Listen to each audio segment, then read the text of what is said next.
friends, welcome back to the Manifesting Money podcast. I am super happy and grateful that you are tuning in today for multiple reasons. I have a very, very special guest, which I just gave an amazing introduction. But again, I'm just so happy and grateful that you're here, Axel.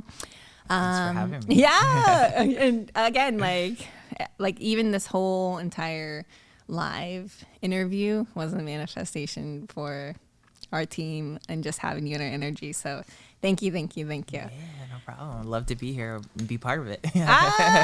So good. So I just want to go through just a quick rapid fire question. So let's warm us up a little bit. And I'm just so excited to pick your brain and learn more about you. Okay. Yay. So first question is, where are you originally from? So I originally am from Boston, Massachusetts. So I grew up there and I split my time between Boston and then like traveling around. So I spent a lot of time in like Spain and Puerto Rico, like Spanish speaking countries. And then, yeah, that's pretty much, eventually at some point I ended up in Detroit. So yeah, see, that was another thing. I was like, is he originally from Detroit? So this is good. So anybody who's like from Boston listening to this right now, go ahead and like, yeah, give it a shout out. Is there like something that people say in Boston? Oh, no, not really. Not that I know of. I haven't been there in such a hot minute. You know what I mean? So, yeah. So good. Yeah. Okay. What is your favorite book? Everyone needs to read X, Y, and Z.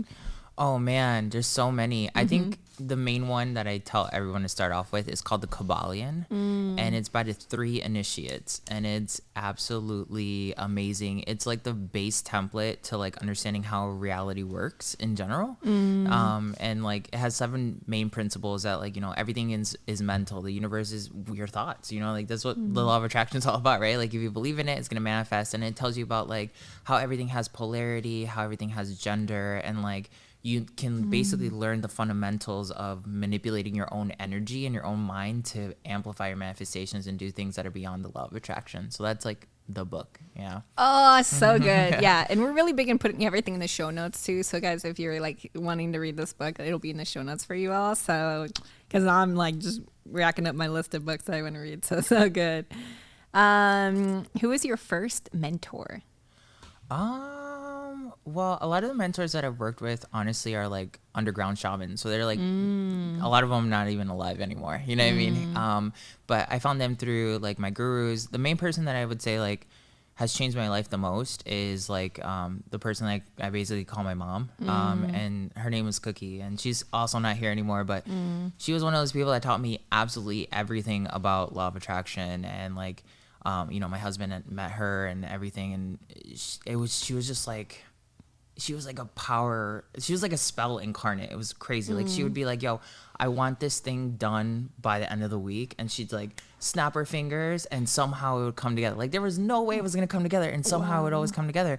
So like I learned a lot of like not only manifesting from her, but also like how to connect with people like heart to heart when you're like actually manifesting, because we co-create with everything, right? And like one of the things she taught me was like, your manifestations can't be done by yourself. Like you have to recognize that you're co-creating with other people. So you have to give a shit about other people when you're manifesting. You know what I mean? Like ultimately, if you want to become like super rich, there's a lot of ways that you can get there by yourself, but like it's always gonna be harder than doing it with other people and helping them achieve their manifestations while you get to yours. You know what I mean?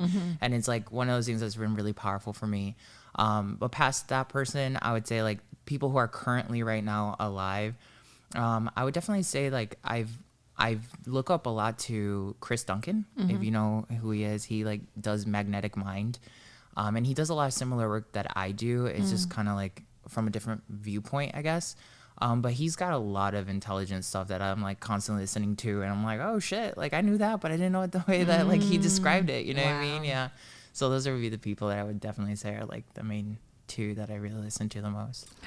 Oh, so good. Does Cookie have like family or any like around today? Oh yeah. Like she has a couple sons, and I'm still like pretty good friends with them, and they're like my family and stuff like that. So like I met Cookie when I was like 19. Wow. Like, yeah, I literally ran away from home because of the structure that was there. And then I ended up in Ann Arbor, Michigan. And that's how I ended up in Michigan in general. Because I basically was like, I'm going to apply to all these different colleges. And like first place that says yes to me, I'm going. I don't care where it is. And it happened to be in Ann Arbor. And I was like, okay, I didn't know anything about Michigan when I got there. I started basically just, going to school and then doing like alternative medicine, because by then I already knew how to do like shamanistic work, obviously, and then like alternative medicine in terms of like massage and Reiki. And I remember one day I was at my job at the university, and some lady was like, "You gotta come over. You like know this one lady, you're gonna love her." And she was a hairstylist and all this other stuff. She was like, "You gotta go like give her a massage because her hands are always like hurting." And I went that night and we just kicked it off. We became like super good friends, and I started hanging out with her every day because she was like right down the street from where I was taking classes, and everything was after that was just kind of like a manifestation after manifestation, you know what I mean? Because when you're around people like that, like you can't help but manifest, you know? Oh, it's so true. Which is, I feel like, why a lot of stuff was manifesting, even like us planning you to be here. I'm like, I just love being in your energy in general. So so cool. Yeah, we'll make sure we send this out to her family. And so you said that she was a hairstylist? Yeah, she was a hairstylist for I think like 20 years. Yeah. Wow. And she passed away at a young age, but like even when she did, like she never stopped being like super positive and like telling people, you know, you gotta keep doing this, you gotta keep doing that, you know. So it was weird. Like the day when she passed away, I woke up and he was with me at the time, and I got dressed, and I all I kept hearing in my mind was like, you gotta look super pretty today, like you gotta look the best you've ever looked ever. And I was 5 minutes away from her house, and like that's when she like departed, and I'm like, damn, I was like, you couldn't wait 5 minutes, like I got dressed up and everything for you, you know. But she's still with me, you know, like the dead never really disappear. So yeah, which I definitely want to come back to that, because just, you know, the knowledge that you have, or like around the specific topic of knowing that they really are just still here with you, and it's so beautiful. So if anybody is missing somebody who is that person for you in your life, where you're like, oh my gosh, this person is still with me every day, like just take a minute to like acknowledge that, because that person is like right here. They're literally like hand on your shoulder.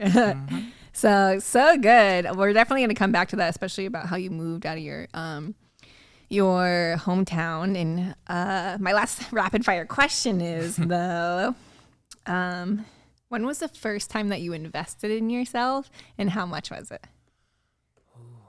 I mean, you know, like where does that journey begin? I think I've always invested in myself a lot. Like if I've ever wanted something, I've always understood that like you can't have something for nothing. And one of my main things has always been like, if I want it bad enough, the money's gonna manifest. I don't give a shit how it's gonna happen. And I think the very first major purchase I did was about $25,000 all at once.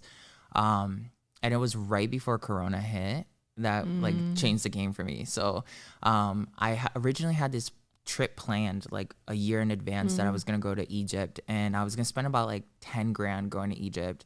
And at the time it was like a considerable amount of money for me. And I was like kind of like up in the air. And then right before Corona ended up happening, I started having all these dreams, and I started getting all these premonitions. Like, if you go to Egypt, you ain't coming back. If you go to Egypt, you ain't coming back. And like, I have really strong ties to Egypt because I used to be a pharaoh there. So like, I've always been called to that. And then at some point I was just kind of like, well, maybe if I go to Egypt, I'm just going to feel the vibe so much that I'm going to just transcend and leave my body, you know what I mean? Right at the pyramid gates. And I'm like, maybe that's not what it is. I'm like, I should probably listen to this. And then right before I was about to cancel my trip, I met this guy who, he was a subconscious reprogrammer person. And, he's kind of good. He was really big on Instagram at one point, and now he's like bigger on YouTube. But I started talking to him, and I just started noticing that like all the content that he was making were things that I was thinking about in the moment. And it was weird because I would have a thought, and then he would make a video the next day about it. And I'm like, oh my God. And I started asking the cosmos, like, you know, I want to get to the next level. Like I don't want to be working in the spectrum that I've been working with. Like I want to break the $100,000 mark is what I originally had said. And then that's when all these synchronicities started coming in, like numerology everywhere. My friends started saying specific things that were in alignment with his videos and my thoughts. And I'm like, whoa, like this is crazy. And the final thing that kind of like, because, you know, of course, when you sit down and you talk to somebody and they give you the pitch and you can even feel their energy, the last apprehension is like, damn, like, whoa, 25K? Like, I don't even have that. You know, how am I going to make that happen? And like, is it going to be worth it for me? And like, I remember I was on the phone with him talking, and throughout the weeks that we were talking to each other, I was just writing down all the angel numbers that I was seeing. So like 111, 333. And I usually write to myself in text messages. So like it's the quickest way to do it. And like I remember he was talking to me and I saw more angel numbers, and I opened up a text message to one of my friends, and I forgot that this was even there, but it had all the numbers that I was writing down. And the numbers that were on that text message thread were in alignment with the number that I just saw. Wow. And it was almost like saying like, dude, like if you don't do this right now, you're going to regret it. You know what I mean? Just stop asking so many questions. Just do it already. And I said, fine, I'm just going to go with it. And like half of it was my savings that I had at the time. And half of it was putting it on my credit card because that was the only way that I could do it. And I remember I worked with him for 2 weeks. He flew out from London. He got his own Airbnb and all this other stuff. And we worked every day between 9 and 3, which is like 6 hours from 9 to 3, 369. Yeah. And I'm like, 369. I'm like, oh my God, this is like a coincidence, right? Like, right, coincidence. So then when I drove up to his house the first time, he was at 555 at the house number. And I'm like, oh my God, like, no, like this is all like, this is supposed to be happening right now. Yeah. And we trained for 2 weeks. And in the first like probably like 5 days, I made $20,000. Oh like, my gosh. Yeah, it was crazy. And I'm like, oh my God, this guy really like, in just a couple of days, he paid himself off by teaching me how to like rewire my own subconscious mind and all this other stuff. And then on March 14th, I think it was, he was leaving to go back to the UK. And then like, I think that was the same day that the world shut down. Yeah, the world shut down. Yeah. And I was like, oh my God, this isn't another one of those alignments. And then I'm like, oh, this is why I was being told not to go to Egypt, because I was going to be in Egypt during the time that the borders were closing down. So yeah, I after that, like I just kept making money. Like he unlocked something inside of me that got me to where I'm at now. Yeah. Gosh, there's so many things that I want to bring to the surface. The biggest thing I want to bring to the surface about this like specific story is a lot of people don't know how to distinguish ego versus intuition. And so like, again, the voice came up to the surface, don't go, you're not coming back. So one, the perception that you had of that even like thought, you're not coming back, of like, oh, well, I'm just going to be operating at a whole new frequency in, just in Egypt. But also like really understanding the fact that like you didn't not go because of fear. You went because there's something else that came up, same time frame, and I'm going to do this instead, Yeah. And so I want to point that out because a lot of people don't understand the difference. Because what would you say to someone who is like, oh, I'm not going to go because I'm scared of this voice? Like when I heard don't go because you're not coming back. Yeah. See, I was confused though. Like to be 100%, like you get like a lot of times people get like these messages and they're like, oh, it's supposed to be so cut and dry. Like the hell it's not. No, it's not. Like I've been channeling my entire life, and sometimes I get messages like, don't go to a place because there's gonna be bad vibes. There's nothing to support this, but all I do is feel it, and like I have to know.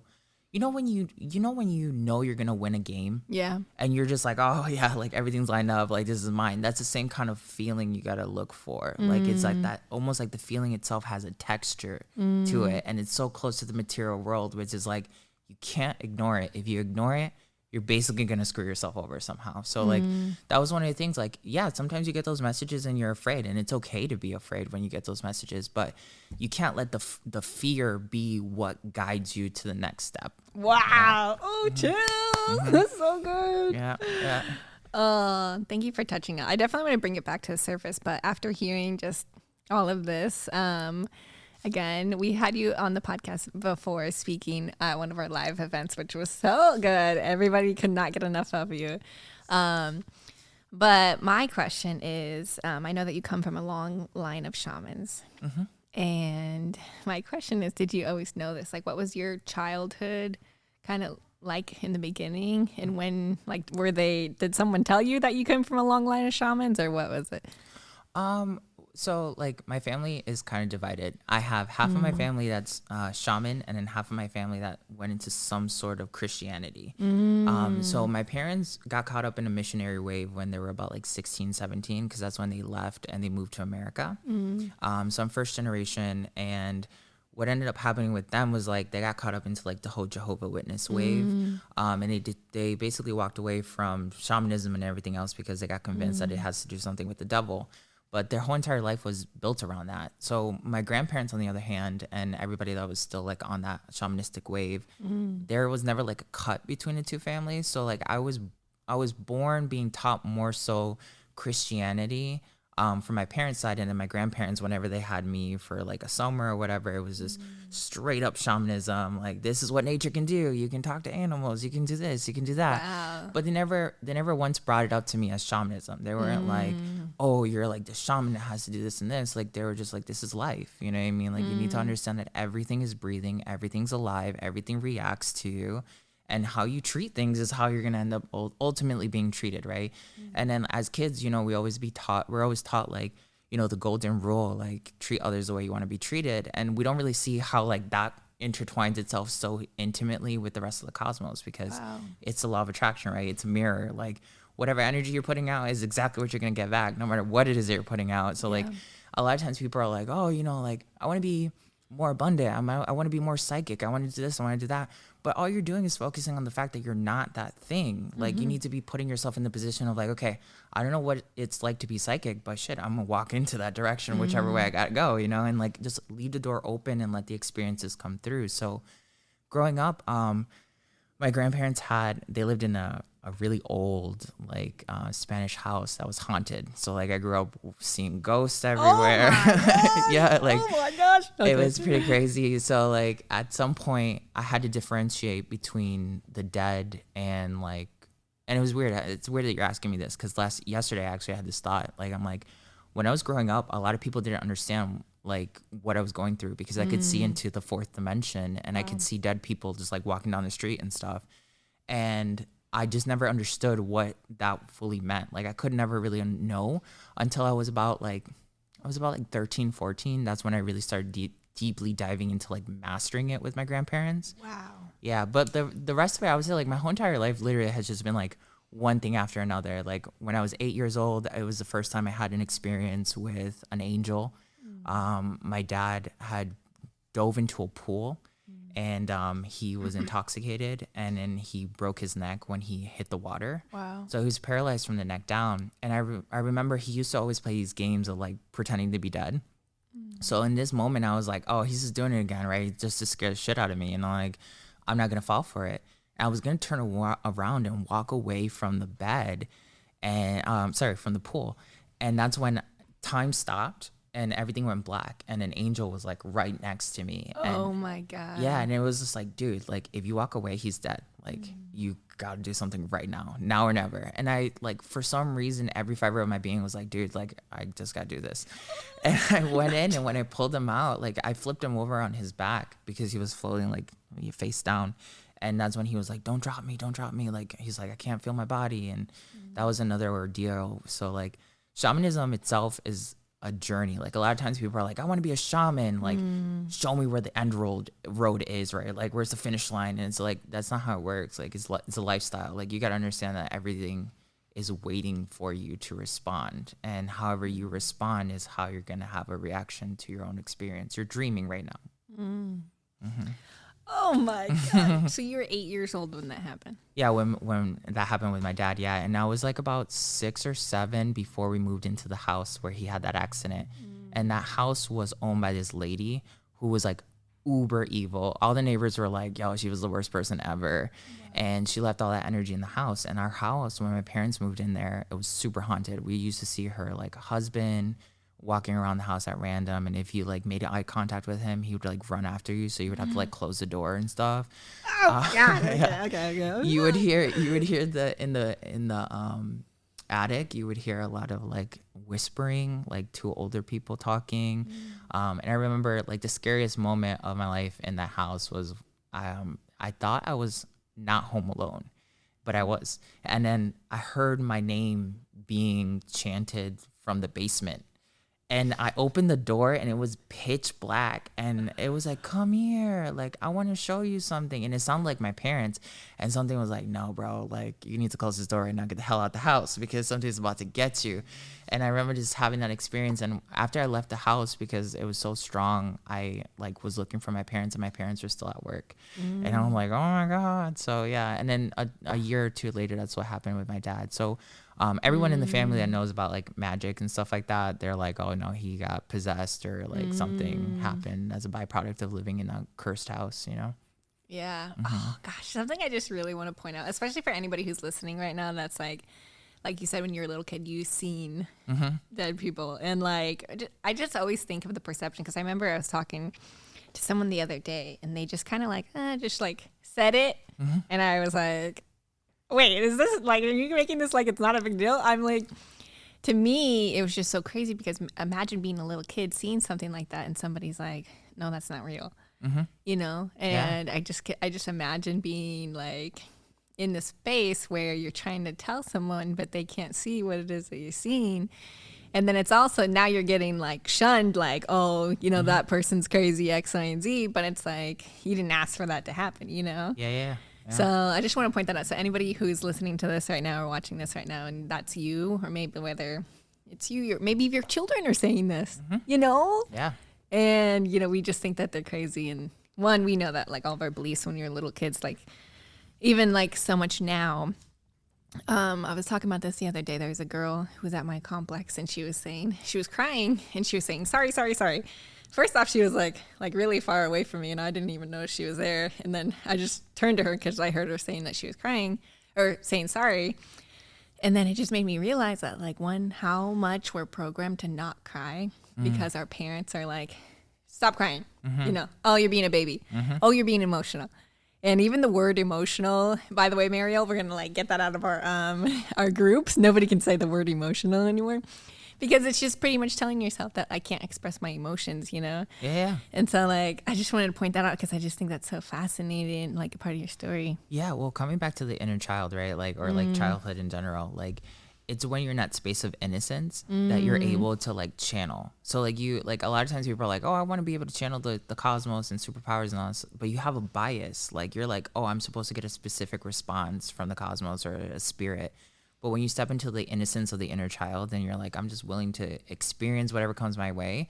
That's where you're able to actually like step into like higher power. Like a lot of the energy work that shamans end up learning after some time is like your inner child holds all the power. Like when you were a kid, you already knew what reality was.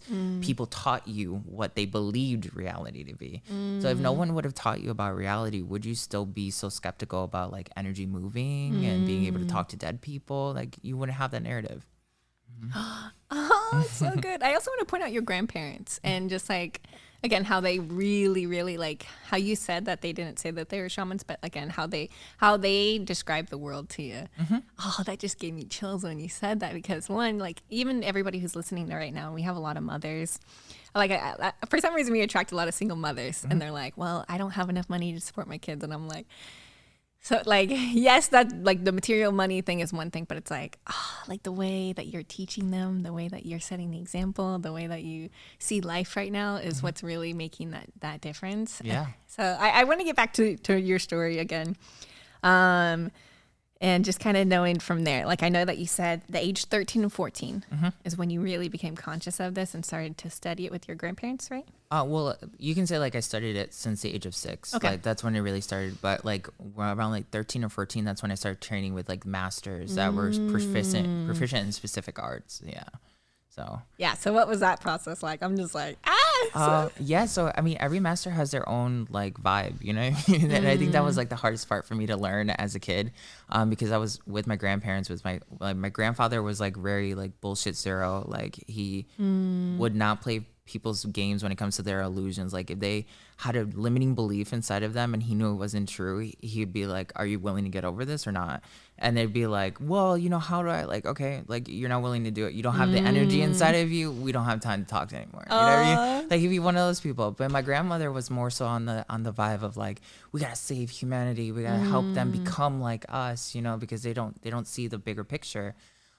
So then after some point when they started having me train with other people, I had to learn that like there are some masters who don't give a shit about you. Like they don't give a shit about like your whole entire perception of reality or anything like that, because they've attained what they want. You know what I mean? They did their work. Like if you don't believe that the universe has your back, that sounds like a personal problem to me. Like, you know what I mean?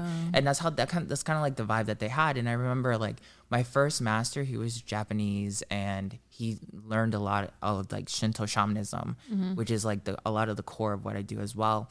And I started learning about like how spirits like they manipulate nature to manipulate events in the human world, which most people can't see. So like a lot of times, like you know what I mean, like you might be in an environment and you feel like, I don't know, like something's about to go down here, you don't really know what it is, and it's because the spirits are already congregating, saying like, okay, we're getting together, we're doing a powwow, and we're gonna bring this thing into manifestation, you know. And I started learning all these different things with him, and one of the things he would do is be like, and I know a lot of my students get angry at me at times because I still hold their values true, because that's what taught me to become super powerful. But they never gave me a manual. Like that whole manual, like in today's age, where you like you need to walk through to like do whatever it is that you're doing. No, like they would be like, you're gonna sit down.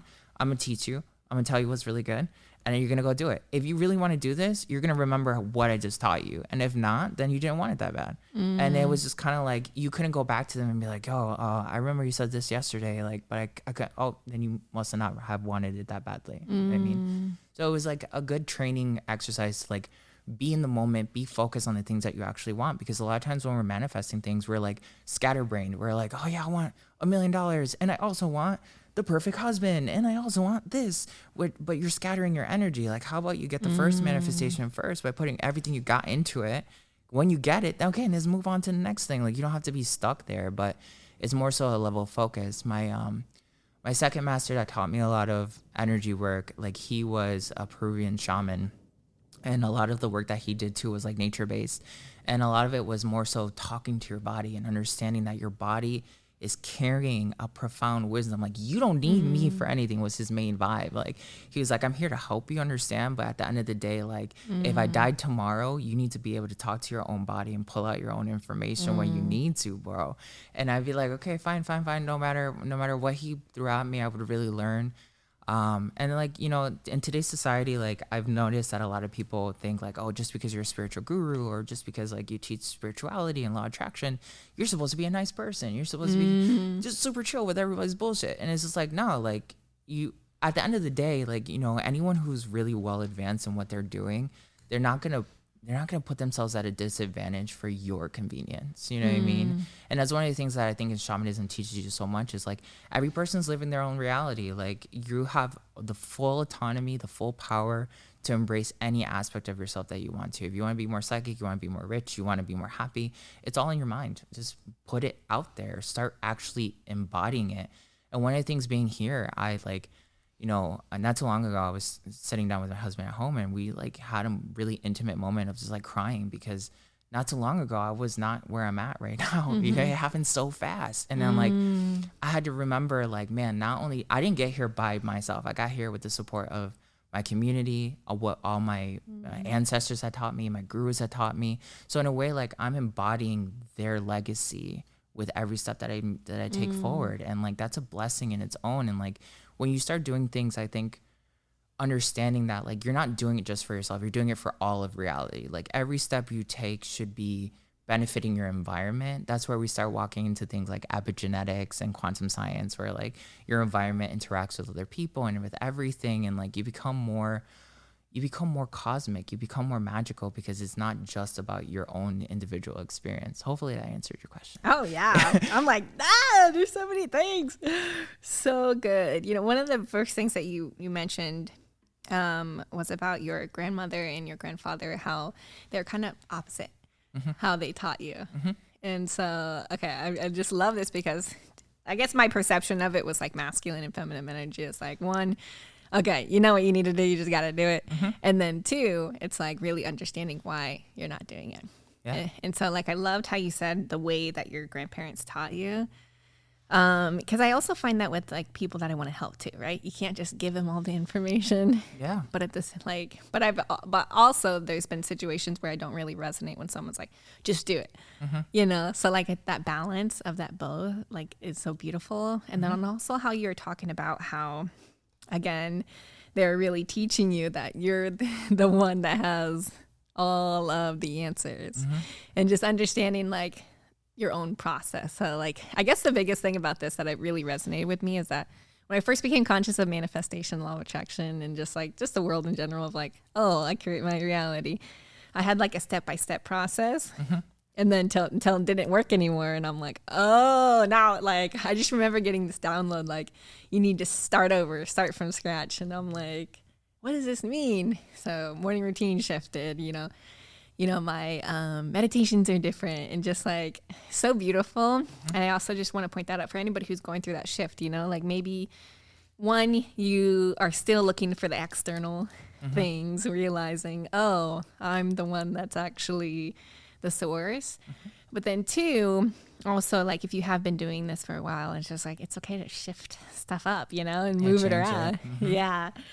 I'm trying to think what else was on here. I have to take mad notes because I'm just like, Well, coming back to what you were just saying, like a lot of times, like what I've learned personally is like I went from like the law of attraction, like matching things with energy, and I evolved past that after some point. Like, and most people are like, how can you evolve past the law of attraction? And I've noticed that my friends that are really well versed in energy work as well, they've gotten to the same place where we're no longer manifesting. There's nothing that we need to make happen. It just happens now. Because what you have to think about is like you downloaded the app of the law of attraction onto your phone, your physical body, and now it's a secondary app that's running in the background all the time. So why do you always got to be micromanaging it? Like it's your life now, And then I think the only way you can really learn how to make that happen is first learn all the basics of law of attraction, but then turn it into something personal, make it fun. And a lot of times people forget to make their manifestations fun, and that's where it becomes a chore. Oh, yes. That was something I wrote down from the previous episode that I was listening with you with what is it? Spiritual shit. Yeah. I love that podcast, by the way. It was just so good. But how again, a lot of your videos are like, this is how you bypass the law of attraction. I do want to just real quick, before we start talking about that topic, is just kind of get more to like, okay, when you start to teach other people, right? So you're conscious of this, and I remember you said in the other podcast that you just put it out there, and then people started asking. But I do want to know a little bit more of the process of like, okay, when did the download come that you're going to start teaching, and what happened after that download? Oh, like how I stepped into where I'm at now? Yeah. Oh, that's such a great question. Okay, so like this is how it went down, like 100%. I got married. I didn't realize he was a narcissist. Stayed there for like a year and a half. Nick, I'm just kidding. I'm just kidding. No, he's great. Actually, he's the first relationship I've had like that's lasted as long as it has. So, but yeah, no, like I got married to my first husband, and like when we got divorced, I just started like having one thing after the other happen. Like I went homeless. Like I just had all these horrible things happening. And I remember I got to a point where I was basically like, I had to put my trust in the universe. Like that was 100% it. Like there was one day it was January 5th, and it was like, I was put out into the cold. It was like below zero. I didn't know what I was doing. I didn't have no money. Everything just happened like domino effects. And I just kept hearing like, does the universe have your back? Yes or no? Like if it does, now's the time where you got to like live that life. And I was like, okay. And as I kept hearing this voice, I kept having like all these magical experiences where like, I ended up I needed to get from where I was at to a homeless shelter. I only had $10 to my name. My cab ride was $11. The guy's like, dude, don't worry about it. Like, it's all good. It's all good, right? And I got out. There was a line wrapped around this homeless shelter. And it was like at least 50 people out there. And they were waiting for at least 45 minutes prior that I got there. When I got there, I was like, I'll never get in here. Like, I'm screwed, right? And then the universe is like, the universe takes care of you. Yes or no? Does it have your back? Like, go up to the front, knock on the door, tell them it was good. And I said, okay, fine. So I went over there and I knocked on the door and I told her, listen, like, I'm homeless. I'm in flip-flops. I don't got anything. Like, this is my story. And she said, hold on one second. They were over capacity, and somehow she found a way to like get me in there. You know what I mean? And It was crazy. And then I was able to call my mom, and my mom was able to come and get me. But after that experience, I had extreme PTSD. Like I would go to sleep and I would have nightmares of like losing everything all over again. And then it got so bad to the point where like I couldn't even tell what was real and what was fake. Like my dreams had become so textualized that like I legit would wake up and have to sit for like an hour and a half and be like, did that really happen? Was that in the past? Was that a dream? Like what's going on?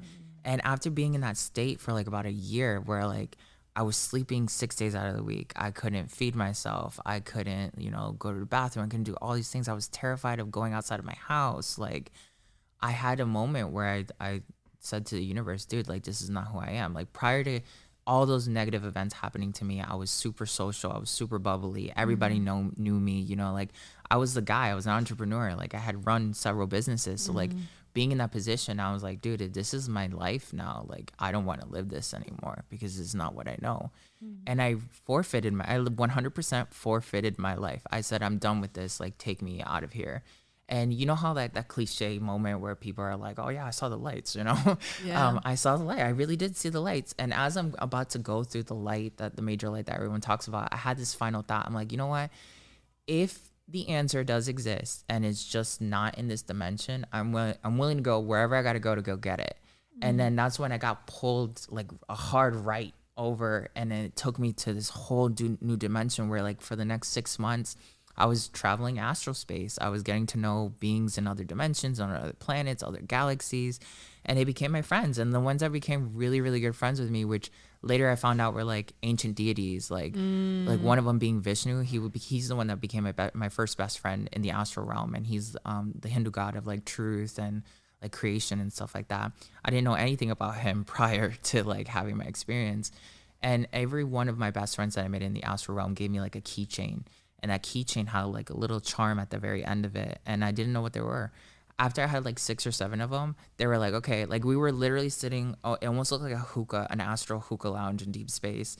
And they were like, you got to go back and you got to like now teach people how to like use this shit. And I'm like, you guys got to twist it. Like I'm in a bed right now and I can't even do anything. They're like, yeah, whatever. Just go and just do it. And I said, okay. I used to always have these dreams where I grew up watching Dragon Ball Z. So like one of the huge nemesises in Dragon Ball Z called Broly would always be in my dream. And in this dream, if I got in a fight with him and I lost, I'd sleep for another 6 days. Wow. If I won, I'd be awake for like 1 or 2 days, right? So the next time I had this dream, and there was like a high ratio. Like I always used to lose because he was like the super bad guy in the whole show. I was thinking Piccolo, but who's Piccolo? Piccolo's one of the main. He's one of the main trainers. But yeah, no. This Broly guy always used to beat my ass, and I used to always sleep. And the next time I had that dream, I saw the keychains next to me, and I'm like, oh, this is new. Like this is a new twist of events, and I pulled up one of the keychains and I said, I don't know what it's gonna do, but let me see. And it turned into a divine weapon, and I beat the shit out of this guy. And then I woke up and I was awake. Instead of 2 days being awake, I was awake for like 4 or 5. And I was like, whoa, that was different. And I started doing it more and more and more, and eventually my PTSD totally disappeared in about like 5 or 6 months. And then that's when I got to a point where I'm like, okay, let me test this on people. Like I gotta see if this is just me or if this is gonna be something that's bigger than me. And I started testing on my husband, on my friends, on my family, and they all were having like the same experiences that I was having. And I'm like, whoa, they started manifesting fast. Their spiritual abilities started coming through. They started talking to the dead. And all I was doing was teaching them exactly what I had learned. And I'm like, oh no, this is bigger. So then around that time, like I was still like on disability, and I like, wasn't working. I wasn't doing anything like that. I was living literally by like my Social Security check that I got every month. And I got to a point where I did a ton of psychedelics because I used to do a lot of LSD around that time.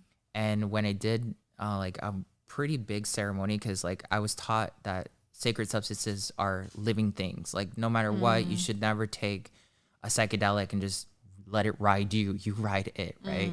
And you both go to where you want to go. And I had this vision because I was with another shaman at the time where I saw the map of the United States. And then all these lights started like flickering, and I saw myself from Detroit being sent to the West Coast. Wow. Which the other day I was thinking about, damn, I'm like, that manifestation legit came through. Oh my gosh. Yeah, because I've never been to the West Coast, and here I am right now, like sharing that same story. I'm like, wow, like it took years, but it did happen eventually, right? So that's kind of like where it came through. And then I finally, when I had that vision, I sat down and I said, okay, like show me the next steps that I need to take. And then they led me to reformatting Reiki, which, if you know, listeners don't know what Reiki is, it's a form of energy medicine that's been around since 1922. The original person that downloaded it, he spent 21 days by himself. He kind of had like his experience. He came back and he taught it to people. And then now today, Reiki is like global, but it has a major flaw. If you learned his style of Reiki, it has a major flaw. He developed it in 1922. You know what I mean? Like he didn't have social media. He didn't have any of like the stuff that we're dealing with today. And nor did he have like the quantum science to back up a lot of what his experiences are. So I started sitting down and I'm like, okay, when I had my PTSD experience, like why was it that like I had learned 16 different styles of Reiki up until this point? Like I tried all of them. None of them worked. Like it felt like an aspirin to me. I tried a lot of the shamanism that my grandparents had taught me and my gurus had taught me. They kind of worked, but they didn't work. And then until when I found Antojai, that's when I had that major shift. And Antojai was the one that was like, you need to reformat Reiki and teach people that Reiki is a limiter. It's for a specific group of people who are still learning how to like manipulate reality and heal themselves. But there comes a point where you have to walk away from Reiki. You need to evolve from Reiki, similar to walking away from the law of attraction. And I'm like, okay, like, let me just like see what that's all about. And I started doing this deep research. I channeled Usui. He came to me, he gave me symbols, and he was like, listen, this is all the stuff I could not teach people in my time period because they weren't going to get it. Like they would not get it. And I'm like, okay. So then I followed through. I published the course that I had channeled. And in less than 6 months, it was global. Like it had popped off. And I was getting messages from people all over the world telling me, oh my God, I took your course. And like, you know, I've been dealing with this pain for 20 years and I've gone to doctors and nobody knows what the fuck is going on with me. And like, just taking your course once and applying what you said, the pain is gone. Like, I don't understand how this is working. And I remember when that was around the same time, I was like, okay, let me see if I put out like an ad on Craigslist or something. And I was like, let me see if you come over and you let me do energy healing for you. It's completely free. Let me record what happens. It's the only thing I ask you for. And people from everywhere, like literally all over the world, started finding me. And I didn't publish. I didn't go on Facebook and say anything about it. Like just people just felt drawn. So I started working with these people and they would have like crazy experiences. I wouldn't talk to them. I wouldn't touch them. I would just be sitting just like we are right now. You'd be on the other side of the room. I'd be over here and I'd be pumping that energy. And they would get up being like, oh my God, like I had 20 years of therapy in 90 minutes. I don't understand. And people would be so mind blown that after a while, I'm like, you know, it's unfair if I keep this shit to myself. You know what I mean? Like I gotta go share it with somebody. And I eventually did. And it's been a beautiful journey ever since. I've just been helping people with like ridiculous things like healing cancer, like, and a lot of people come back and they're like, oh my God, he's like the best, like, you know, shaman ever, the best guru ever. Yeah. And ultimately, like, I always come back to like, I just taught you what you needed to do, right? Yeah. Like the same way my gurus taught me what was really good. I put the power back in your hands. You're the one that decided to heal yourself with the sacred knowledge that we have. So coming back to that whole message, Antojai means the cravings of life, and Antojai is the language of the ascended people and the ascended masters. So when you learn Antojai, which, you know, like we have a symbol for the letter A, we have a sound for the letter A, we have the, you know, A goes into the word arrow, you know, it creates an idea and a thought pattern. Antojai is the same way. It has a symbol, it has a sound, and it has a thought pattern that it can plug into. And when you start working with it, you start rewiring all the old programming that you were given when you were a kid about the limitations of reality. You start bending time, like legit. You start like manipulating. I've had crazy stories from my students who are like, yo, I woke up 45 minutes late to an interview that I was supposed to go to. That interview was like 2 hours away. If I got in my car right now, I was going to get there an hour late, but I did what you told me and somehow I got there on time. Like, it doesn't make sense. And I also had people who are like, you know, I've been able to talk to people telepathically and all these other powerful experiences of manifesting instantaneously. So it's been like a really cool vibe just being able to, for like over 6-7 years now, just hearing the stories is constantly flooding in, and then studying Antojai and seeing how like, okay, like you don't need to know even energy work for it to work for you. Like you can be a complete newbie as long as you're willing to open up your mind and have an experience to reprogram yourself. Like you'll reprogram yourself better than hypnosis or anything else that will come as a byproduct of it. My brain. I'm just like so in awe. I'm just so excited about this. It's just like amazing. So I just 46. Okay. I just get so excited that there's so many people listening to this. You know what I mean? Like the fact that they're listening to this is like they're open and receptive to what you just said. And that's been a message that's actually been kind of open in our academy a lot, is like just being open. I remember I just got off a call and someone said, you know, I'm grateful all these things are happening to me, but I'm grateful that I'm actually open, you know? And I think that's the biggest thing, is that a lot of people are realizing that this has always been around. That people, like, even I was watching the movie, I love romantic comedies, Sleepless in Seattle. And the little boy in the movie goes, Mom said, or my friend said that you and Allie, or whatever her name is, were supposed to be together in a past life, but you guys never connected, so now you're connecting in this life. And they just brushed it off in the movie, and I was just like, oh, I just started crying, and I was like, oh, it's been here this whole time. And like, we just, you know, how we are just, even the word cliche, right? I know it's cliche that I've seen the light, but it's like, it's not, you know? And I just think it's so like, we just created this somewhere down the line, the language that it's crazy, that it's weird, that it's woo-woo, that, and I do want to come back to Christianity, because again, the fear that has been projected on us learning about stuff like this, because that was my household too. And I was actually just talking to this guy yesterday, and I was really like getting triggered by him, and I said, how did I attract him in my energy? And now I understand it, because it's really, again, just bringing all the things to the surface of like, one, if it's triggering you, it's still part of your story. Yes. And then two, it just brings up to everything that we're talking about today, is like, why has there been so much fear, associated with learning that you are the creator? And again, I talk about in my story that it's like, especially with Christianity, I was scared to learn about this. And I was originally a makeup artist. This was a makeup mentor podcast, and every episode I'd be like, okay, this episode's not about makeup, but I was so scared to rebrand because of the fear that I had associated to manifestation. So one, being judged by my mother, but two, it was scared that I'm just like discrediting God and source and all the power, you know? Yeah. And I think now it's just so beautiful how people are waking up and realizing how powerful we are. And I think your story alone, I do want to go back to what you were talking about in that part in your life where, again, you have $10 to your name. The taxi's $11. I love stories like that. Like, that's why we have this podcast, because one, the fact that he said, oh, it's not a big deal. Like, that's like a huge win. You know what I mean? Yeah. And it's like, even if someone like who's in that position right now, like, again, the story of you going up and say, hey, I'm in flip-flops, like them saying yes, like everything is this huge celebration, but we're so stuck in like, oh, well, I'm failing. But really, when you see everything as a win, it's like, oh my gosh. Yeah. And so I just love that part of your story, and thank you for sharing it. I also wanted to go back to where you said that you were at this point where you just gave up. And you're like, okay, take me now. Was it more for like suicidal thoughts, or was it more of just like giving up? Yeah, no, I was over it.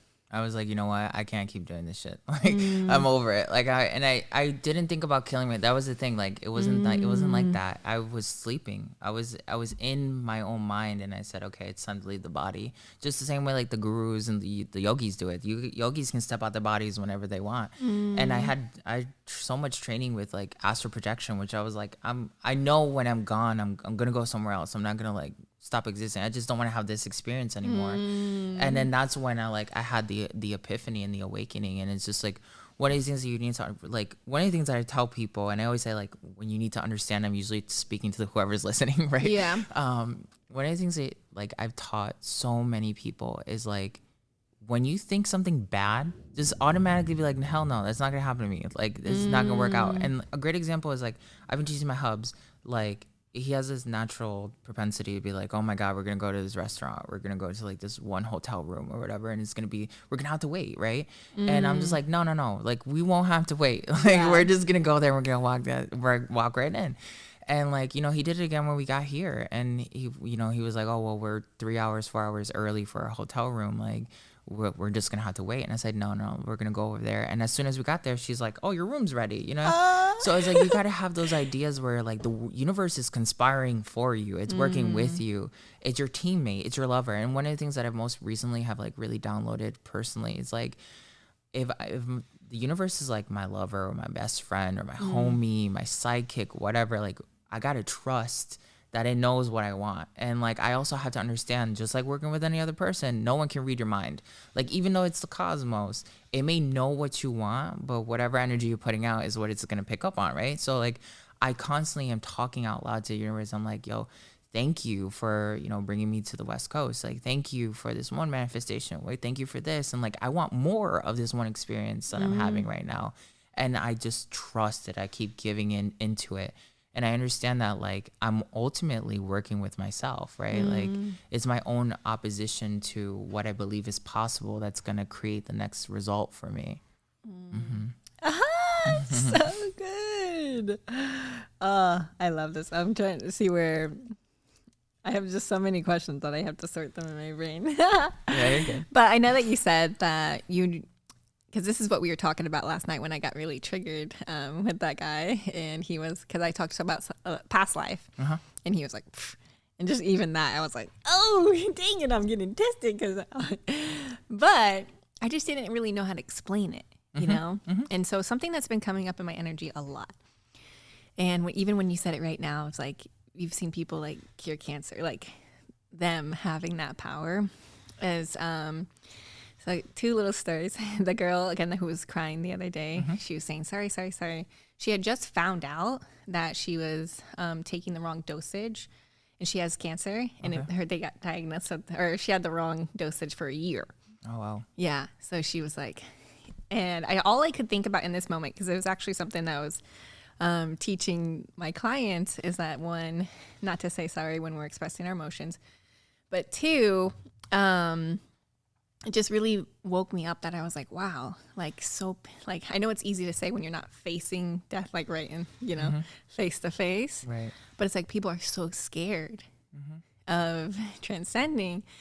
And then I had another experience, and I was just thinking about this. I was like, I really want people to just be able to shift that perspective on it.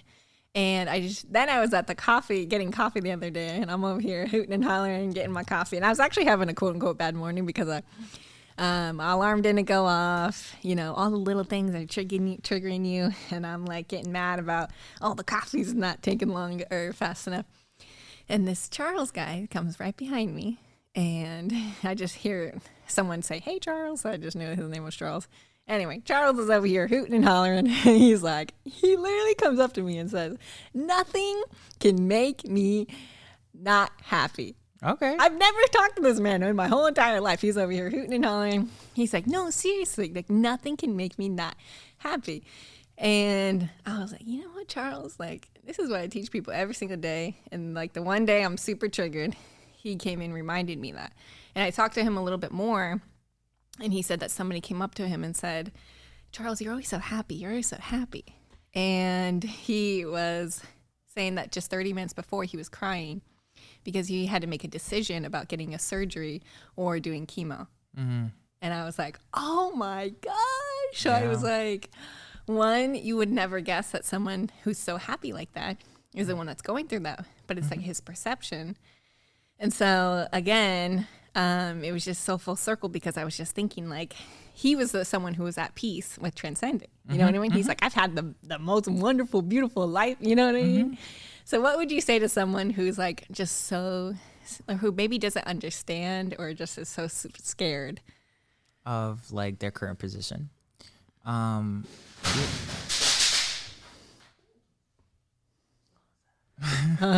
I'm just so scary because we were talking about that stuff earlier, and I'm like, no. Like I was kind of speaking more to like scared of what's gonna happen after they die. Yeah. So like death is literally like is just another country, 100%. So I love this perception. yeah. Okay.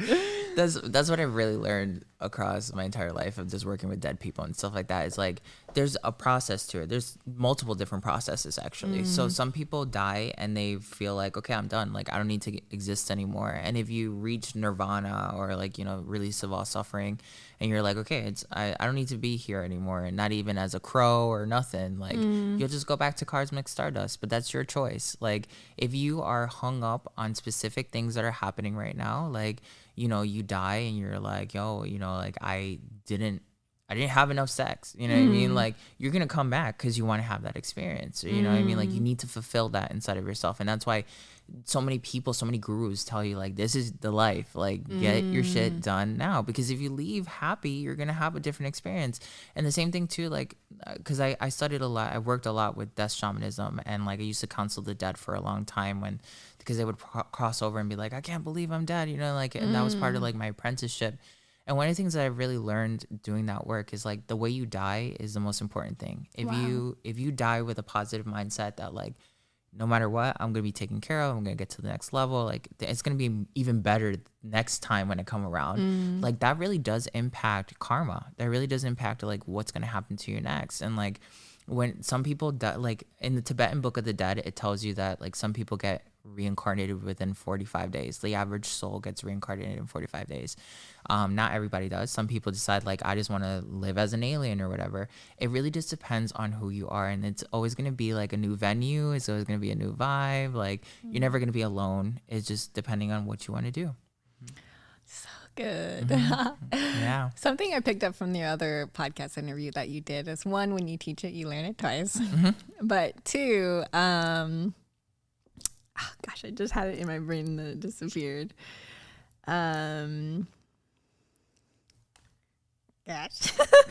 It'll come back. Don't worry. I know. It'll just come tell back. it to come back. Come back, please.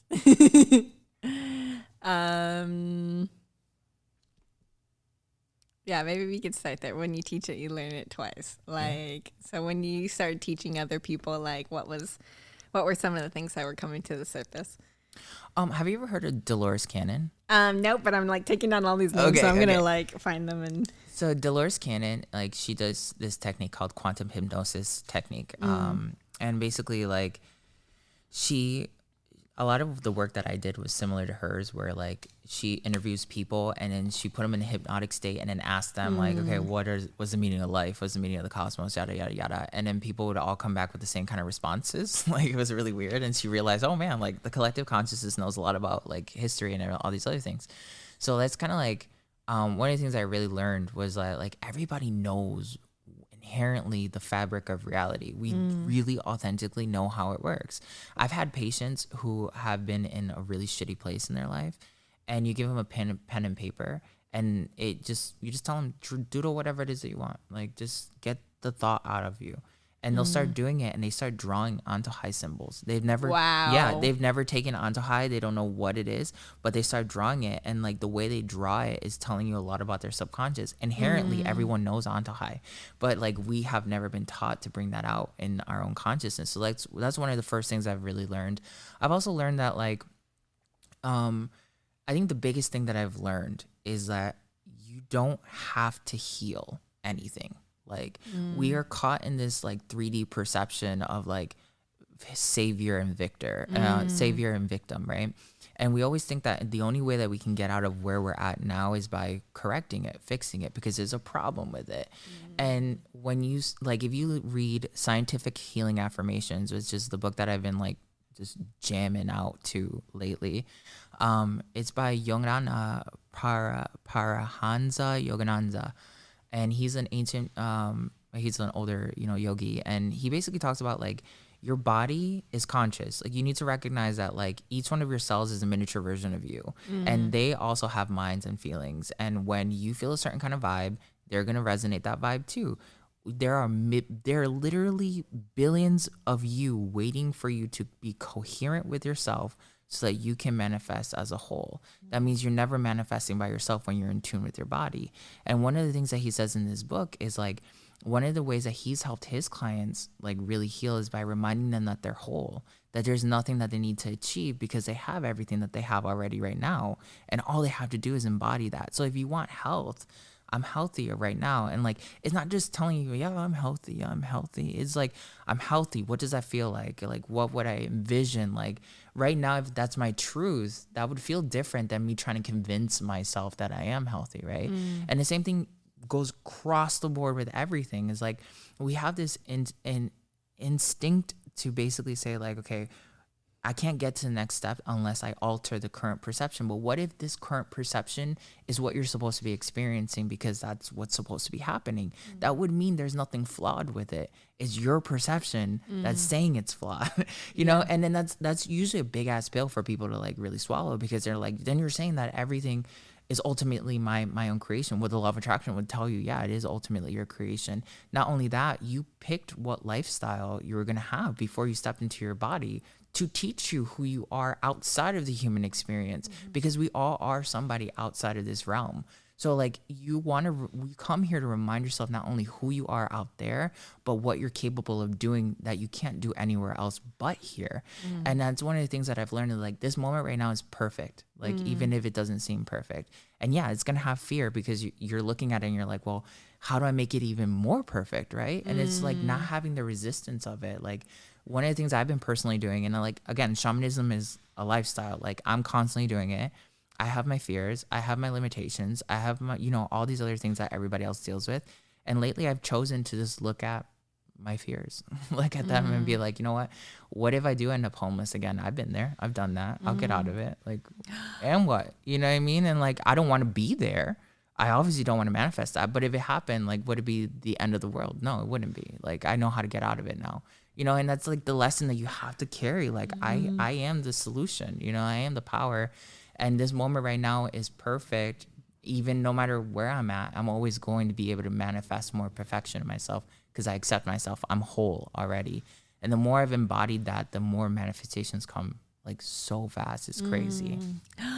Oh, so good. Yeah. And I love how you talk about that. Again, it's how it's the perception that like, I'm like, even going back to what you're talking about with the taxi. I don't know why that was my favorite part of the story so far. Like, I just love it. But it's just like, I'm in this situation. I'm looking down on it. But then again, going back to like how it was a big win for you to get in. And then even again, the example you gave with you getting into the hotel early.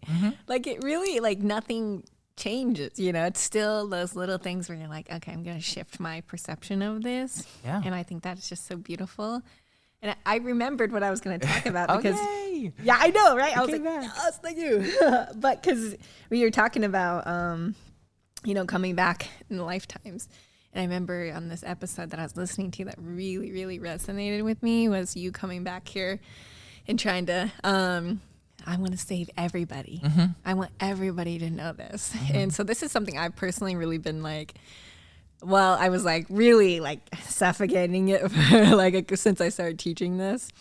But then I was like, oh, I really got to pour into the people who are conscious of this work. And some people, again, may not ever touch it. Yeah, they might not ever see in this lifetime, and that's okay. Yep. And that's not our responsibility.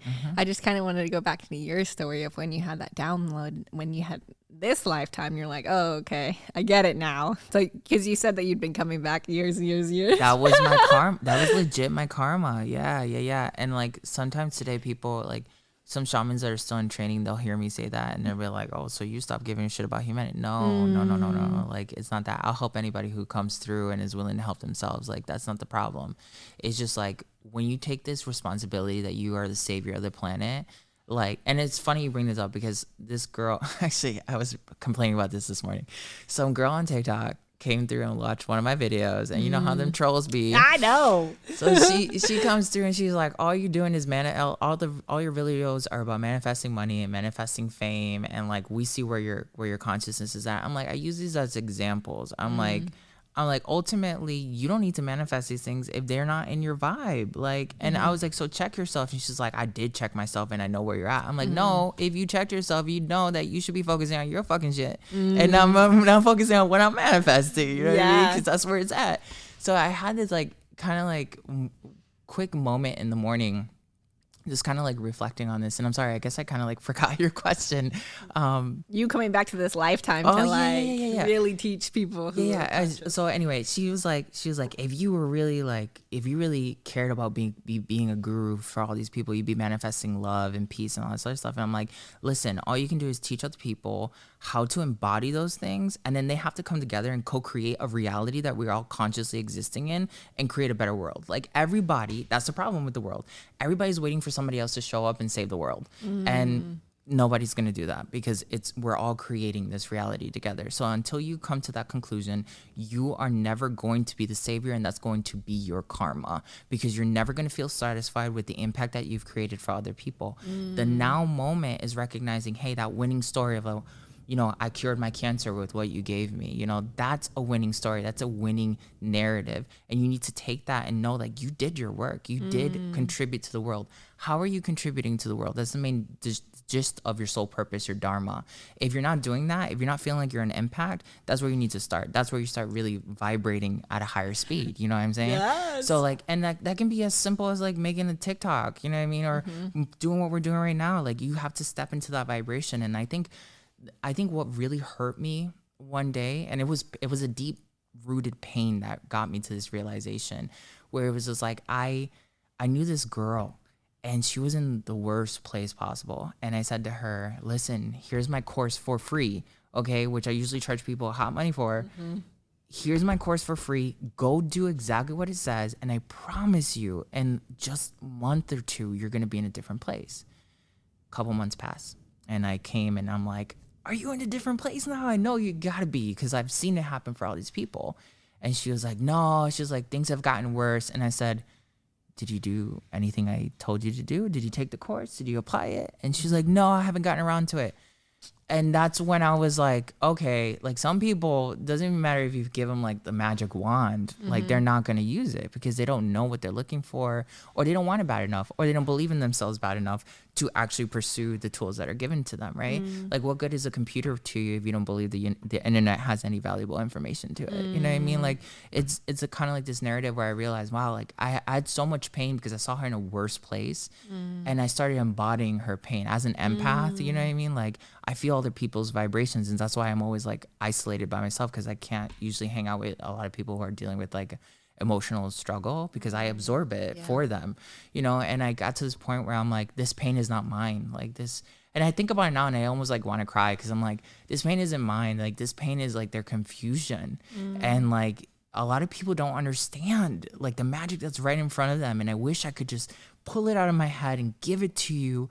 But then at the same time, it's taking me a lifetime to understand all these things. And it's taking me like facing my own fears and like being willing to like put myself at a risk, because investing $25,000 when you don't have it, that's just difficult to do. It's a hard pill to swallow. And then you get to a point where like you see all these people and you're like, and sometimes on TikTok, I'm not going to be even lying. Like I post some stuff and then people are like, oh, that's just woo woo. That's bullshit. And I'm like, man, I really wish you would just take a second to just step outside of your ego. Please just step outside of your ego and just try it. If you tried it, you'd be surprised. You would have a magical experience that would change everything for you. And that's when I got to that conclusion. Like today, I even still see it. I'm like, man, like the golden age is coming. It ain't going to be here in our lifetime. You know what I mean? We're in the golden age now, but it's not going to be like the utopia that people see until people start really helping themselves and loving themselves. And I've come back so many times that I now realize that I loved humanity, or I love humanity so much that I'm willing to keep teaching it to you. But now this is my last lifetime. I'm out when I'm done with this, and I'm just going to leave it to the people who want to keep carrying it. And if they don't carry it, that's the story that's supposed to unfold. Like I gotta trust the cosmos and its operations. But yeah, it's sorry to get emotional. I feel it too. Like as soon as you said that, I was like, oh. But one of the biggest things that you said that really resonated with me is like, that person needs help and you have all the answers, but you know, they're not ready. Right. And so this is why I'm so big. And again, I feel like we haven't been talking about money, but like everything that we're talking about has everything to do with money, but most people don't understand that. And so this is why I'm so big. I think every person should have a podcast and online course because one, everybody can teach. And then two, it's just like podcast is like everybody who's been learning about this has always been there. You just haven't found them because we haven't been putting it out there. So but people are too caught up on the numbers. Who's listening? You know what I mean? Yeah. The other thing though too is like you haven't put yourself in the right vibrational alignment with that. Like I know for a fact, like whenever I want to know something, I channel it. It comes through like a book or a person or something, right? Like because I said I'm gonna put myself in vibrational alignment with that thing, and then it does come. So like if you want money, if you want love, if you want anything, like you first of all have to embody it somehow. Like you gotta convince yourself. And one of the things I do every morning is like I write down 3 feelings I got, like with that manifestation. If my manifestation is to have a new car, 3 feelings. How does this car feel? Like, well, I mean, it feels Gucci as hell. Like, you know, like I'm feeling all the vibes. The leather feels juicy. And then I'm like, what are 3 things I'm doing with this car? You know, like I'm doing groceries. My puppies are in the car. You know, like I'm doing whatever.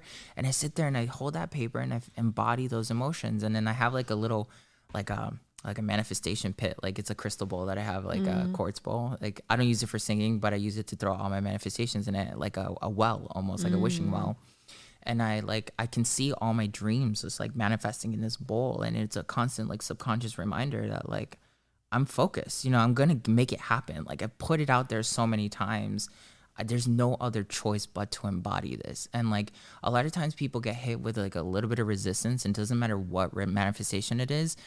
And they stop. They're just like, oh, well, this resistance is here. I got to stop everything, go towards it, fix it, whatever. But those distractions are your ego. They're basically saying like, you're about to evolve.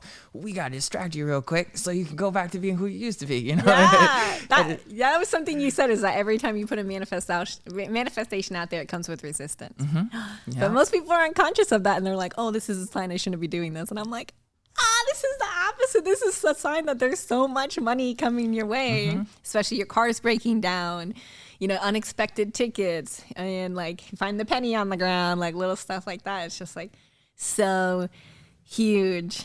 And I want to go back to what we were talking about of, again, just helping people who taking that time and energy and really become conscious of like, okay, is this person open and receptive, right? Because if they are, they'll put their money where their mouth is. Yeah. And again, a lot of times, like people are like, why would you charge that much? Why would you do X, Y, and Z? But like, same thing with the $25,000, right? You guys were operating at the same frequency. Otherwise, you wouldn't have ever seen that. And I know that for myself too. Like the people that I think I paid the same amount, like $20,000 for my last coach. And I was like, oh, like me, because the first time I got really excited about it and I was motivated, but I didn't follow through. And I knew that I was in this vicious cycle where I just kept doing that with so many different things. So me joining her program wasn't about the program. It's about you. It was about me. And so when I followed through, it was like, I didn't even get into the material, and my whole like quantum leap happened. And so again, a lot of people are waiting on the money and waiting on the external things to happen. And our last podcast episode was, again, just really detaching from whatever you think that you're going to get from money. Yeah. And tapping into that now. And even coming here, I wanted to tell you this earlier, but I was like, no, save it for the podcast. But even coming here, my Lyft driver, her name was Maya. And I said, shout out Maya. And she's a beautiful soul. And I'm hooting and hollering. And I asked her, do you listen to podcasts? And she said that her daughter has a podcast. She's a spiritual coach. And her and her daughter have a business together. And one of the things that really clicked with me at that moment was like her and her daughter had a business together. Because my mom, I've just been, it's like one of those things where you really, really want to help the people who are closest to you, your friends, your family. Maybe it's somebody who you obviously is struggling so bad, but if they're not open and receptive, it's that same situation. Like, here's a free thing, here's whatever. But like, they don't do it because they're not ready. And that's okay. So then when I really started to become conscious of that, okay, I'm pouring into people. So now every time I get like a single mother I think of my sister. Like, this is my sister that I'm helping. Oh, yeah. And then it fully, like, slowly comes back. But, like, I was asking this Lyft driver, I was like, what made, like, were you and your daughter always, like, really close? And she said, no, she was in a I mean, they were always close, but she wasn't open and receptive to this information of what we're talking about right now. So she was saying that her daughter had to push her, really push her to look at all the stuff that she had been pushing under the rug. And so her daughter was very, like, conscious of, like, okay, like, I am going to bring this up about, you know, grandma or whatever it is, right? Yeah. But when there was resistance, she eventually got to the point where she was like, no, you really need to look at this. And her daughter was the one that made her look at all of the past things. And she's been on this journey for 7 years. And me and her were just hooting and hollering. And she's literally talking about everything that we're talking about on this podcast. And I'm like, this is just so in alignment just because of what we're recording today. And I'm like, you just realize, like, people come out of the woodworks when you're doing this work, you know, and how much you're affecting other people when you step into your light. And again, even you going past all of that trauma, all of that experiences, and teaching is what gave proof and permission to somebody else to follow their path. So my last question for you is kind of asking more about when it happened, right? So me personally, I felt a lot of guilt when I started to obtain a lot of finances for coaching and mentoring. Just as one, the subconscious belief, oh my gosh, I didn't work hard enough for this money. It came too easily. And then two, little comments on TikTok of, oh, she's just scamming people for money and whatever, you know what I mean? Why don't you teach this for free? And so, because if I taught it for free, you wouldn't do it anyway. Yeah. So, like, it doesn't matter. But I still become conscious. I will say that I hardly ever get negative comments. Like, I will be honest, I hardly get them. And if they are triggering me, I do pay attention to the ones that are, because I'm like, dang, I still got to work on this. Some part of me still believes that I'm scamming people, that I'm, you know, if this is their last $10 or whatever, or if they had to borrow money to work with me, like, still there's some part of me when someone says that comment that I'm like, oh, okay, I need to work on this still. So my question for you, when the material world manifested, what was the physical, like, realization for you? Like, did you feel any guilt or shame, or No. was it just normal? Definitely not. Because before it all happened, I started channeling that I was a pharaoh in ancient Egypt. And I remember one of my thoughts was like, if I was a pharaoh, why the fuck did I come back like this? You know what I mean? Like, where are all these riches that I was buried with and shit?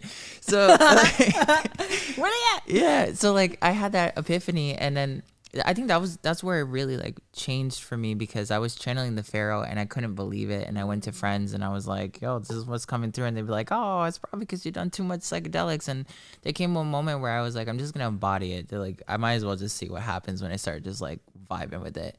And then everything kind of collapsed on me. And when it collapsed, it was more so like, I always knew this was supposed to happen, and there's more that's going to happen. Like, I always knew it. I just never understood how it was going to happen. And I think my biggest thing was, like, my fear was, like, how am I going to make it bigger? I think that's what's been my fear for a very long time. Is like, I don't think I'm capable. Sometimes I don't think I'm capable enough to, like, make it grow to be even more impactful. And that's where I had to sit down and, like, literally, this has been one of the things that I've had to do, is, like, almost, like, backtrack all the things that I have done over this last couple of years. I'm in 150 countries with my material in 40 different languages. I help people in my sleep now, you know what I mean, when they take my course, because they might be on a different time zone. Like, I'm multidimensional at this point, you know what I mean? Like, I have to look at the evidence and say, you know what, like, no matter what any troll says to me, no matter what anybody wants to bring to the table, if they don't believe it, there's so many other people that have already confirmed my manifestation. They're manifesting with me. So it doesn't really matter at the end of the day what any naysayer thinks. unless they try it. And if they try it and it doesn't work for them, well, there's some room for me to improve. I'm going to go and look at why it didn't work for them. Maybe there's a flaw in the system that I can fix and I can improve. But other than that, like, I think for me, it was more so like, I think it was more so like, this is unreal. Like how fast it came to me, really, because like I became a millionaire like that. You know what I mean? It was like a dream that I was like, oh yeah, one day I'm going to have to win the lottery. I'm going to have to do this. Yeah. I'm gonna have to do this, you know what I mean? That's the only way the money is going to manifest. Right. And then all of a sudden it just started coming, and it was like I had no control over it anymore because I opened myself up to believing in myself. My truth was, I'm an ancient pharaoh. I've been doing this forever. The proof is going to manifest somehow to give me that validation. And I hear it all the time. Rather, some people are like, I had a dream with you and you were an ancient pharaoh and I've never met you, but like, I know this is who you used to be. And it's like, it's all these crazy experiences. So like at the end of the day, like, I think the most important thing for everyone to listen to is like, you got to follow your own beat. You got to follow your own truth, and you got to start making yourself feel uncomfortable while also making other people feel uncomfortable. Because other times, like there's times where you're willing to make yourself feel uncomfortable, but you don't want to inconvenience anybody else around you, right? And that's a limitation because they're not manifesting what you want to end up at the end of the day. Like that's your responsibility. Like if your mom doesn't believe in the shit that you do, give her a reason to be like, you know what, I was wrong. You know what I mean? Be that motivating factor. And that's been one of the things, like my parents never believed in anything that I was going to do. Like they were like, oh, you're going to end up in hell. You're going to do this, you're going to do that.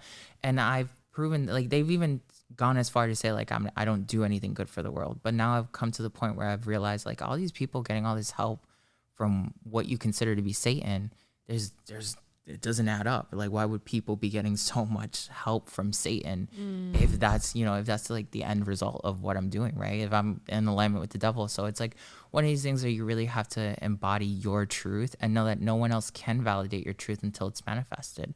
A lot of times I want things and nobody can validate it for me until I have it, you know?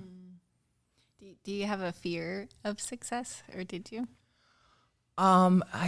I did have a fear of success, yeah, because I didn't really understand what it would mean. It's work. You know, a lot of times people are like, yo, you know, I want to be super famous. I want to be like this. I want to be that. But, and this is one of the things that I've had to teach my students. Like now that I've become famous, right, and I'm working with like huge names and shit like that, like, it's a double-edged sword, man. Like you think, oh, I want to work with so-and-so because their content's slamming and like they feel like they have all this huge aura, and then when you get to work with them, you're like, the character on TV and the character in real life are two different people, you know?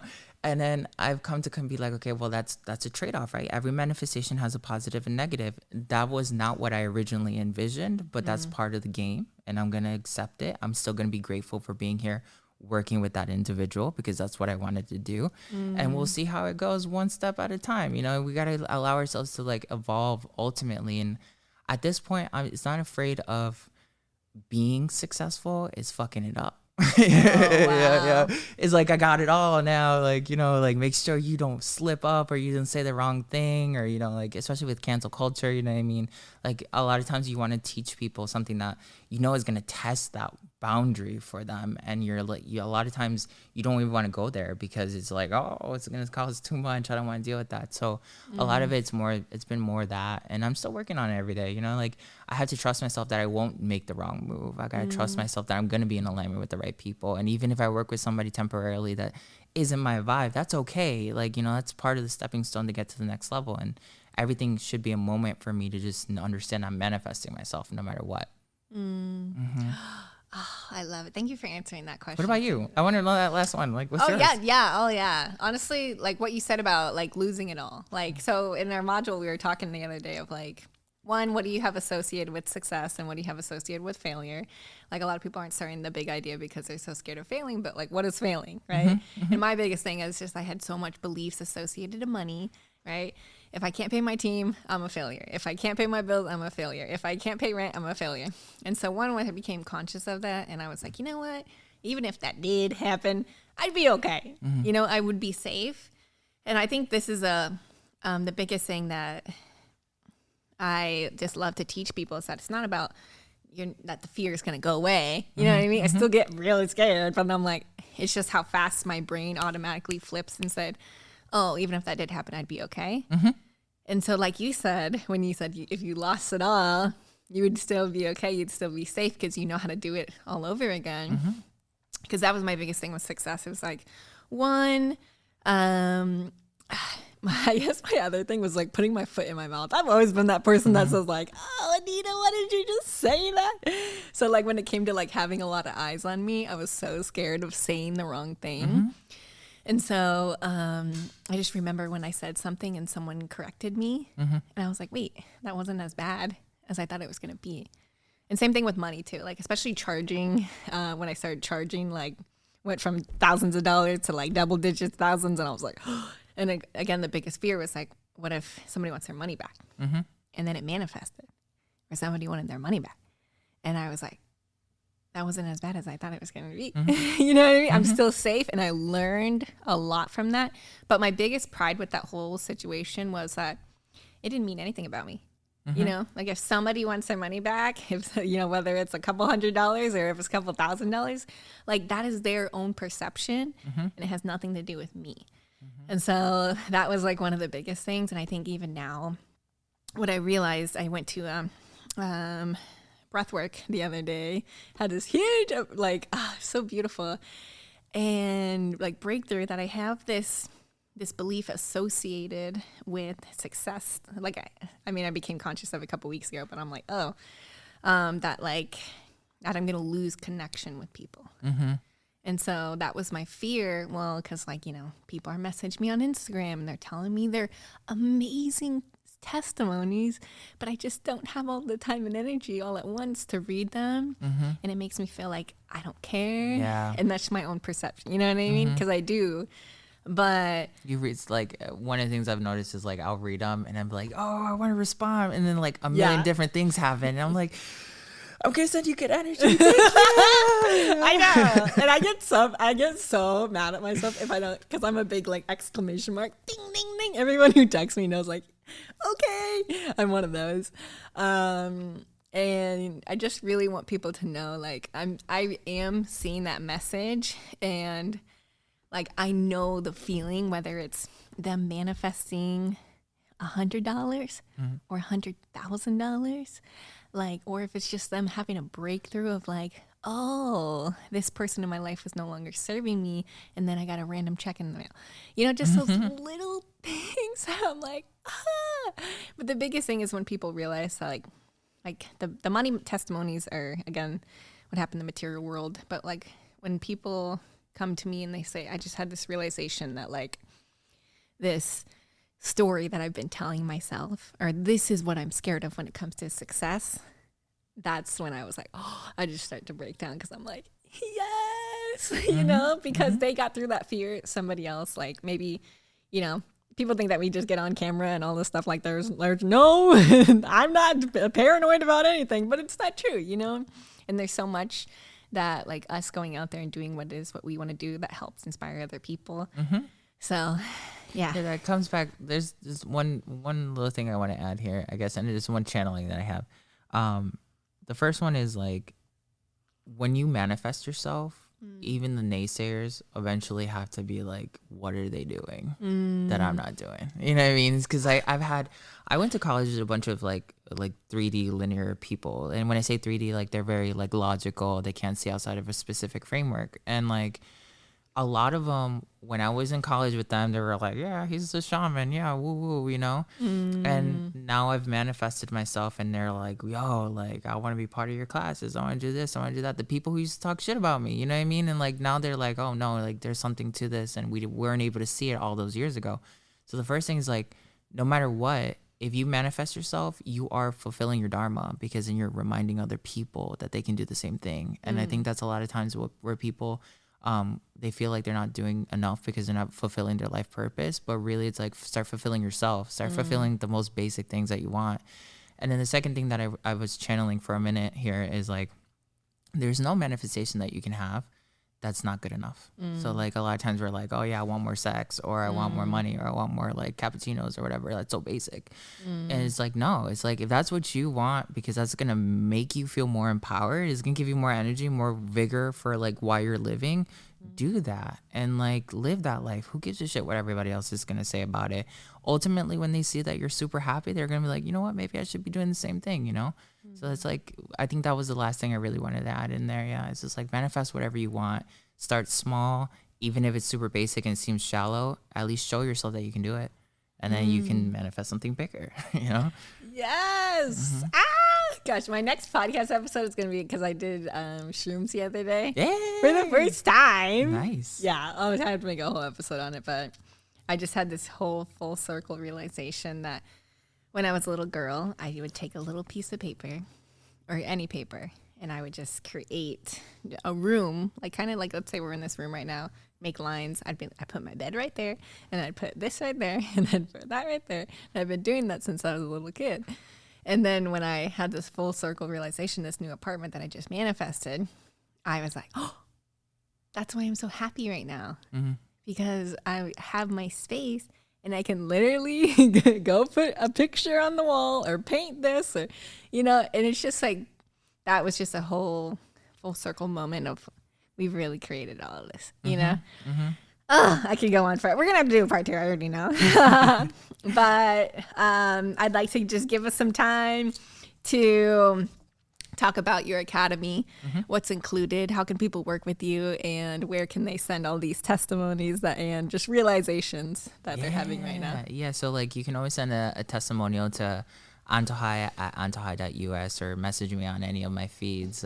You know, just type in Antojai and you'll basically be able to find me anywhere.